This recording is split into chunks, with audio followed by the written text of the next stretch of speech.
حامدا و مصلیا اما بعد۔ محترم سامعین و ناظرین، آج میں احادیث صحیحہ کی روشنی میں ان جانوروں کے بارے بتاؤں گا جن کی قربانی جائز نہیں ہے۔ محترم سامعین، سب سے پہلے یہ بات ذہن میں رکھیں کہ اللہ کے نبی صلی اللہ علیہ وسلم نے قربانی کا جانور اچھی طرح دیکھ کر لینے کا حکم فرمایا ہے۔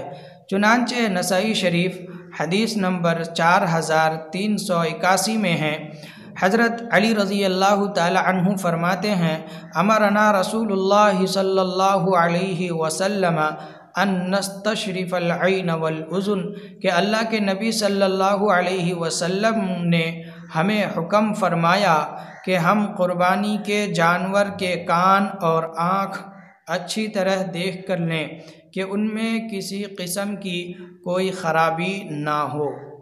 اب جانتے ہیں ان جانوروں کے بارے جن کی قربانی جائز نہیں ہے۔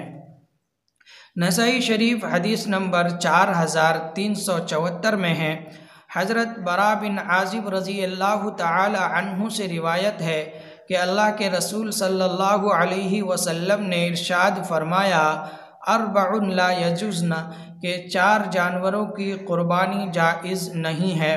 العوراء البین عورھا، ایسا کانا جانور جس کا کانا پن ظاہر ہو، والمریضہ البین مرضھا، اور ایسا بیمار جانور جس کی بیماری ظاہر ہو، واضح ہو، والعرجاء البین ضلعھا، اور ایسا لنگڑا جانور جس کا لنگڑا پن ظاہر ہو، والکثیرۃ التی لا تنقی، اور ایسا جانور جس کی ہڈی ٹوٹنے سے ایسا لاغر اور کمزور ہو چکا ہو کہ اس میں گودا نہ ہو۔